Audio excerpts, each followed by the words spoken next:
Hello children, welcome to my online class. Children, आज हम लोग class 5 lesson 6 the clever farmer को पढ़ेंगे। हम लोग इसका अर्थ देखेंगे और इसका अभ्यास कार्य। ये कहानी एक चतुर किसान की है। क्लेवर फार्मर माने चतुर किसान, ठीक है। आइए पढ़ते हैं। This is a story of a clever farmer who lives on the hillside where farmers do terrace farming. यह कहानी एक चतुर किसान की है जो कि पहाड़ के किनारे रहता था, जहाँ पर किसान लोग टेरेस फार्मिंग करते थे। बच्चों, टेरेस फार्मिंग मतलब होता है सीढ़ीदार खेती। सीढ़ीदार खेती पहाड़ी क्षेत्रों में होती है, जहाँ पर एक जैसे सीढ़ियाँ नहीं होती नीचे, फिर उसके ऊपर, फिर उसके ऊपर, फिर उसके ऊपर, इसी प्रकार से जो पहाड़ी एरिया होता है वहाँ पे टेरेस फार्मिंग होती है, ठीक है। Once a farmer bought a field near a hill side.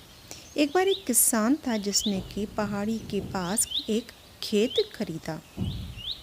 He then bought a pair of bullocks and began plowing his field happily. इसके बाद उसने एक जोड़ी बैलों की खरीदी और खुशी खुशी अपना खेत जोतना शुरू किया। Hardly had he plowed half of the field when a tall man came and cried out angrily. उसने मुश्किल से अपना आधा खेत ही जोत पाया था कि एक लंबा व्यक्ति वहां आया और वो गुस्से में चिल्लाने लगा। Hey you there, my house is at the foot of the hill. तुम सुनो, मेरा घर इस पहाड़ी की तलहटी पे है। What are you doing on my terrace? तुम मेरी टेरेस पे क्या कर रहे हो? बच्चों, टेरेस माने छत भी होता है, ठीक है। तो उसका कहने का मतलब है कि मेरा जहाँ घर है उसी के ठीक ऊपर तुम यहाँ पे क्या कर रहे हो?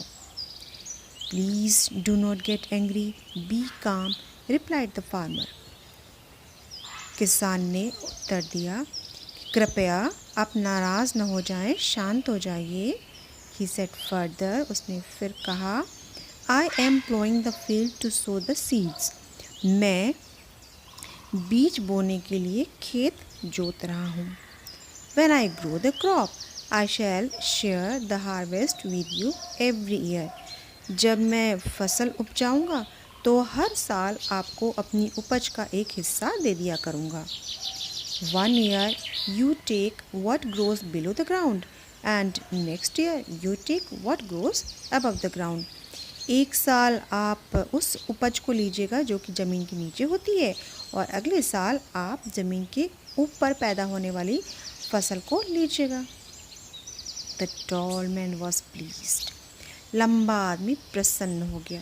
क्यों ना प्रसन्न हो, उसे तो फ्री में बैठे बैठे राशन मिल रहा था, उपज मिल रही थी, तो क्यों ना प्रसन्न होता। He had no idea of the farmer's plan of fooling him. उसको कोई आइडिया नहीं था, उसे कोई अंदाज़ा नहीं था कि फार्मर उसको मूर्ख बनाने का प्लान कर रहा है। The first year the farmer sowed wheat. पहले साल किसान ने गेहूँ बोया। He took all the wheat as it grew above the ground and gave the roots to the tall man which were below the ground. उसने सारा गेहूँ ले लिया क्योंकि गेहूँ ज़मीन के ऊपर उगा था, और ज़मीन के नीचे वाली सारी जड़ें टॉल मैन को, लंबे आदमी को दे दी। The tall man got angry. लंबा आदमी नाराज़ हो गया। He told the farmer that the next time he would take the part which would grow above the ground. उसने किसान से कहा कि अगली बार वह ज़मीन के ऊपर उगने वाली फसल को लेगा। The farmer agreed. किसान मान गया। The next year the farmer grew groundnuts. अगले वर्ष किसान ने मूंगफलियाँ बोई। When the crop was ready, the farmer took all the groundnuts as it grew below the ground. जब फसल तैयार हो गई तब किसान ने सभी मूंगफलियों को निकाल लिया क्योंकि वो ज़मीन के नीचे थी। The poor tall man got only the leaves which were above the ground. बेचारे लंबे आदमी को केवल पत्तियाँ मिली जो कि ज़मीन के ऊपर उगी थी। In this way, the tall man was fooled by the farmer again. इस तरह से लंबे आदमी को किसान ने फिर से उल्लू बना दिया। Cleverness is not wisdom.